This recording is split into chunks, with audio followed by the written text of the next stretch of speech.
Halo Binusian, selamat datang kembali di Bionit, Binus Online Interactive Channel. Saya Regen dan hari ini kita akan menyuguhkan kembali serangkaian konten yang pastinya akan membuatmu semakin tertarik dengan dunia teknologi informasi. Saat memilih jurusan, tentu saja harus menyesuaikan dengan minat dan bakat yang dimiliki. Mengambil jurusan kuliah yang sesuai dengan keinginan tentunya akan lebih menyenangkan. Namun Anda juga jangan mengabaikan tentang prospek pekerjaan di masa depan. Yuk kita simak video berikut ini. Saya Tommy Kurniawan, anggota DPR RI Komisi 6. Menurut data dari Kementerian Koperasi dan UMKM bahwa di Indonesia ini terdapat 64 juta UMKM yang tersebar di seluruh Indonesia. Dan ke-64 juta UMKM tersebut belum terdata dengan baik di e-commerce maupun di pemesanan makanan secara online. Salah satu cita-cita saya adalah mengimplementasikan sebuah single data system yang baik, tentunya yang berkaitan dengan kehidupan masyarakat sehari-hari. Saya sebagai anggota DPR dan juga seorang pengusaha, saat ini saya sedang membuat startup yang berkaitan dengan UMKM dan juga makanan. Semangat ini memberdayakan dan juga membina masyarakat luas ini sesuai dengan hal yang dijunjung tinggi oleh BINUS sebagai lembaga pendidikan. Nah, tentunya saya juga berharap dapat berkontribusi bagi masyarakat Indonesia pada umumnya dan khususnya bagi UMKM di Indonesia. Keleluasaan dalam mengatur waktu itulah menjadi alasan utama saya kenapa saya memilih BINUS Online Learning. Di tengah kesibukan saya sebagai anggota DPR, saya tetap masih bisa mengikuti pelajaran dan juga mengerjakan tugas-tugas kuliah. Saya juga nggak mengorbankan waktu saya bersama dengan keluarga. Ilmu yang saya miliki itu juga memungkinkan saya bisa memberikan inovasi, memberikan ide-ide yang baik, tentunya yang berguna bagi masyarakat luas.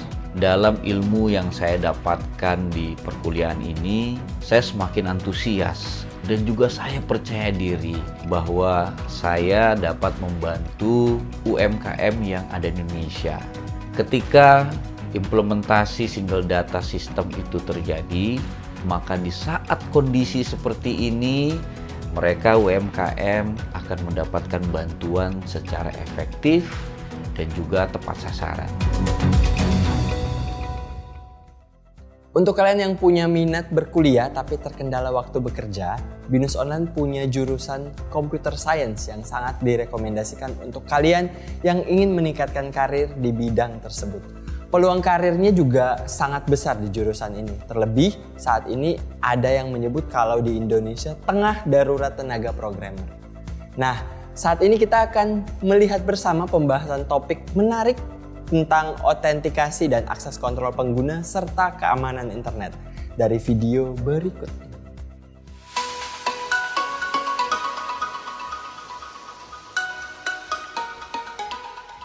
Halo rekan-rekan, perkenalkan nama saya Arif Agus Sukmandani.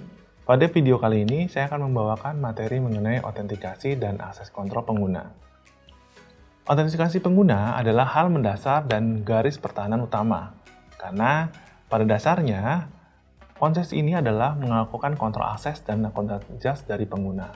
Autentikasi pengguna mencakup dua fungsi. Yang pertama adalah pengguna mengidentifikasi dirinya ke dalam sistem dengan menghadirkan kredensial seperti ID pengguna. Dan yang kedua adalah sistem verifikasi pengguna dengan pertukaran informasi autentikasi pada sistem. Nah, ada 4 cara umum untuk mengautentikasi identitas pengguna yang dapat digunakan sendiri ataupun digabungkan. Yang pertama adalah sesuatu yang mungkin diketahui oleh pengguna. Contohnya misalnya nomor indikasi PIN ya, atau jawaban atas rangkaian pertanyaan yang telah dilakukan sebelumnya. Jadi teman-teman kalau pernah lihat ya, itu dilakukan namanya ditanyain tuh apa saja yang kalian yang biasa familiar ya kan, kayak apa pads-nya dan lain-lain seperti itu. Yang kedua adalah sesuatu yang dimiliki individu, contohnya seperti kartu elektronik, kartu pintar atau kunci fisik ya kan seperti itu. Yang tiga adalah autentikasi individu berupa biometrik ya. Jadi yang ada di fisik kita, ya kan, baik mata, ya, sidik jari dan lain-lain. Terusnya ada yang terakhir adalah sesuatu yang dilakukan individu, misalnya biometriknya bentuk dinamis, contohnya karakteristik tulang tangan, ritme pengetikan, suara, nah itu bisa jadi. Nah, ada beberapa jenis autentikasi yang kita bisa gunakan sebagai garis pertahanan awal, yaitu kita bisa menggunakan namanya penggunaan penggunaannya tidak hanya memberikan nama ID tapi juga kata sandi. Terusnya kita bisa melakukan perbandingan kata sandi dengan kata yang simat sebelumnya dengan ID pengguna. Terus ID memberikan keamanan dengan cara beberapa hal, yaitu jadi ID ini menentukan apakah pengguna berwenang dapat menggunakan akses ke sistem. ID juga menentukan akses yang diberikan kepada pengguna dan juga ID dapat digunakan sebagai kontrol akses diskresioner. Ada 4 teknik dasar yang dapat digunakan sebelum kita memilih kata sandi. Pertama, kita harus melakukan edukasi pengguna, yaitu kita melakukan menggunakan kata sandi yang sulit ditebak dan dapat dilakukan pedoman dalam memilih kata sandi kuat. Terus kata sandi juga berdasarkan yang dihasil komputer, karena biasanya komputer langsung generik ya, dan biasanya perhubungan kombinasi lebih banyak dan berupa simbol. Terus kata sandi yang kita bisa gunakan namanya reaktif, jadi skala berkala harus di random bisa terjadi kayak gitu. Jadi otomatis berkala kita random, terusnya kita berubahan secara periodik bisa dilakukan seperti itu. Nah, kata sandi penggunaannya kompleks, ada kombinasi huruf besar, huruf kecil, ada menggunakan simbol dan lain-lain, itu bisa kita terapkan. Objek yang memiliki pengguna untuk tujuan autentikasi, pengguna disebut dengan token. Nah, jenis kartu yang digunakan sebagai token adalah sebagai berikut contohnya. Ada tipe tabelnya adalah embossed, magnetic type, memory, smart contract, dan contactless. Ada juga autentikasi yang bisa menggunakan namanya biometrik. Nah, ini biometrik bisa digunakan namanya kayak kartu wajah kita, sidik jari, biometrik tangan, pola retina, iris, tanda tangan, suara, nah bisa menggunakan seperti itu. Nah, ini adalah tabel bentuk seberapa akurasi, seberapa tingginya sih jenis autentikasi yang bisa lakukan. Nah, kalau seandainya teman-teman mau gunakan, bisa dengan tabel ini, bahwa jenis ini yang bisa dilakukan sebagai akurasi paling tinggi seperti apa. Nah, autentikasi juga bisa kita menggunakan namanya dengan remote, jarak jauh misalnya. Kita bisa menggunakan namanya, pola third party, yaitu menggunakan internet atau jaringan tautan komunikasi. Jadi kalau teman-teman misalnya pernah kan namanya melakukan autentikasi email, terusnya kita remote komputer lewat agent dan lain-lain, ini bisa menggunakan nama remote. Nah, bisa menggunakan namanya kata sandi, terusnya menggunakan token juga bisa seperti itu.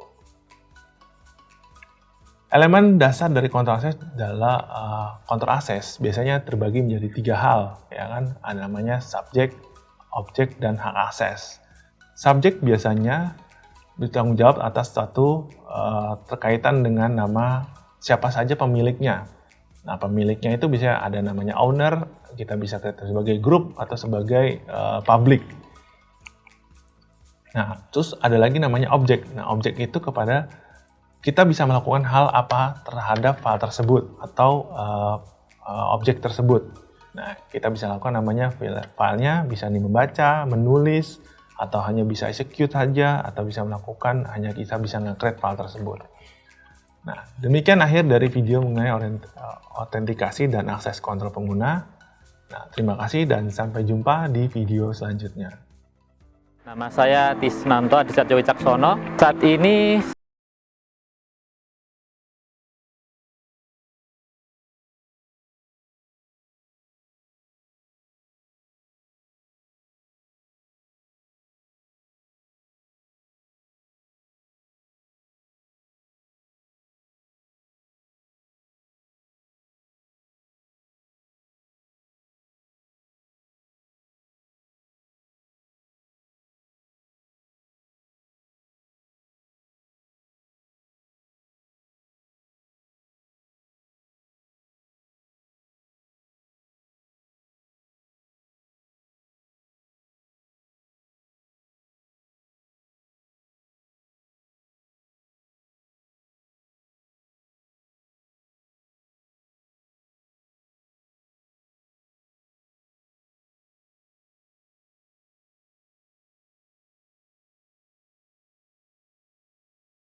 Halo rekan-rekan, perkenalkan nama saya Arif Agus Mandani.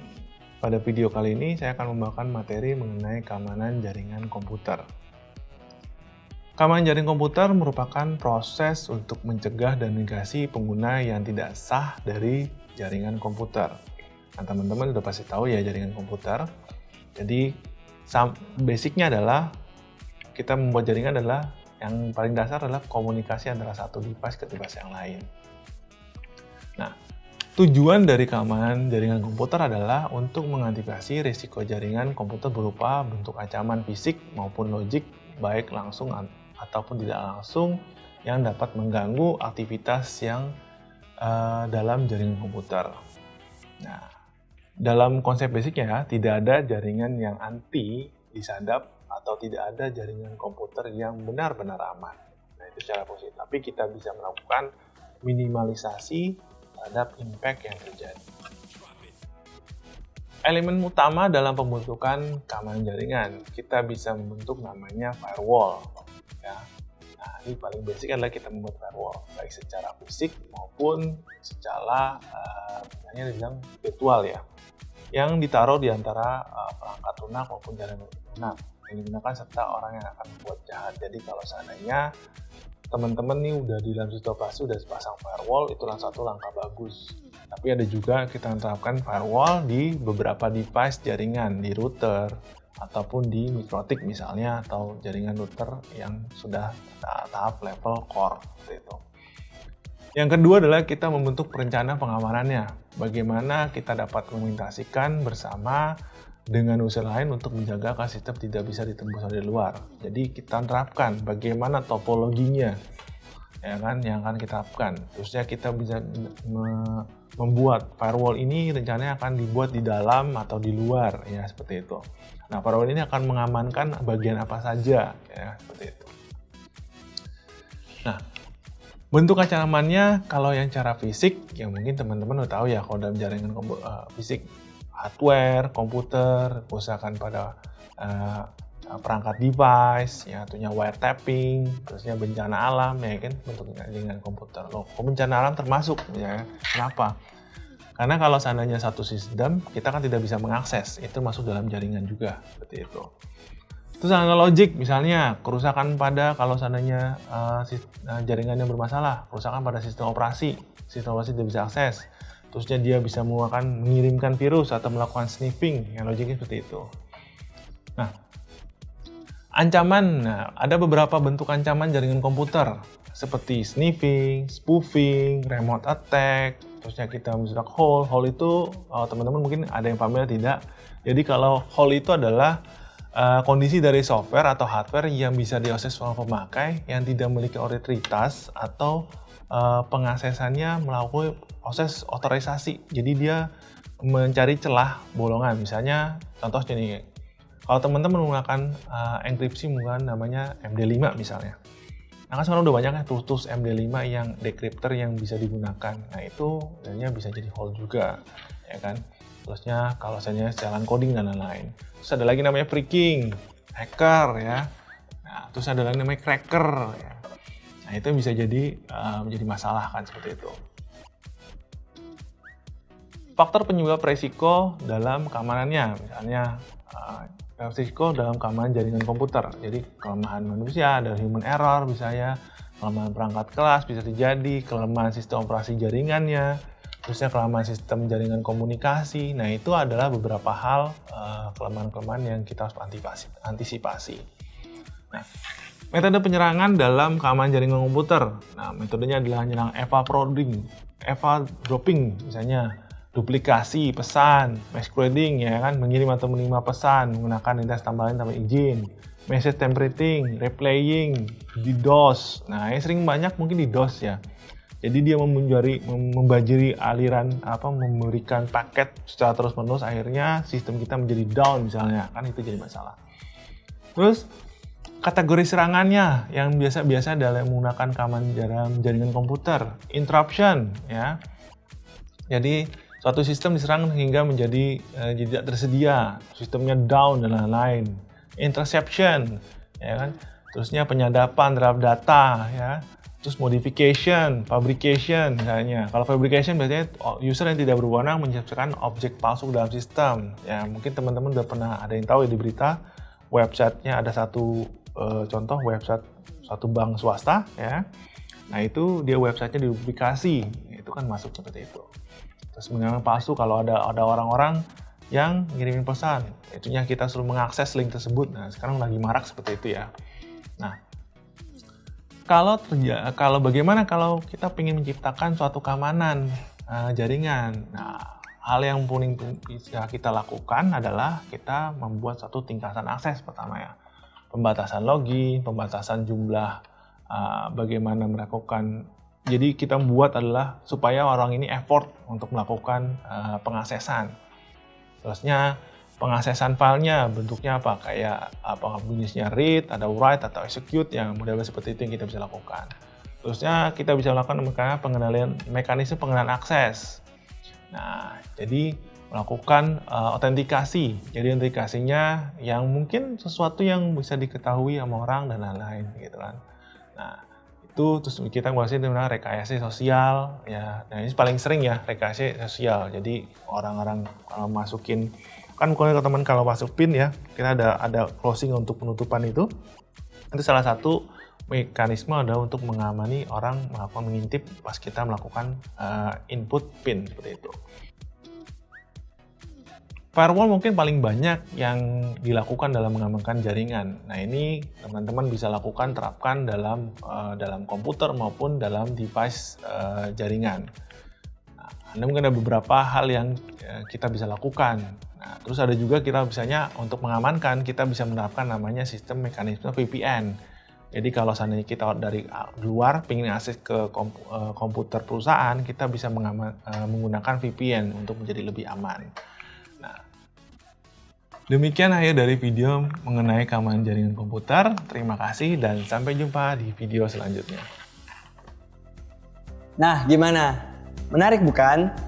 Apalagi dalam era digital saat ini, perlindungan data menjadi sangat penting.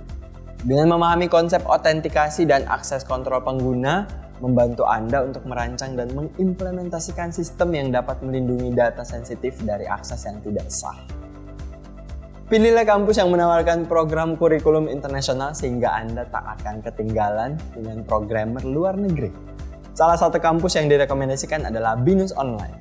Untuk meningkatkan karir Anda, Binus Online juga mengembangkan webinar internasional dan industrial sharing dengan mengundang narasumber yang kompeten di bidangnya.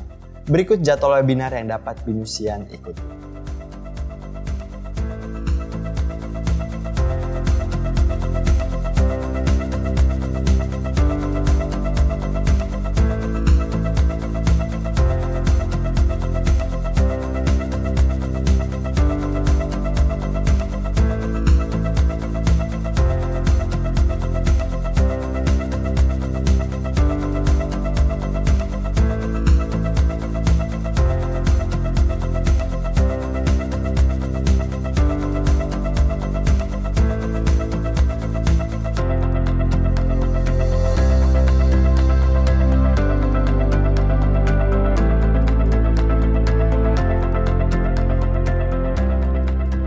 Itu dia beberapa webinar yang dapat Binusian ikuti. Untuk informasi lengkapnya, kalian dapat mengunjungi website www.binus.ac.id/webinar.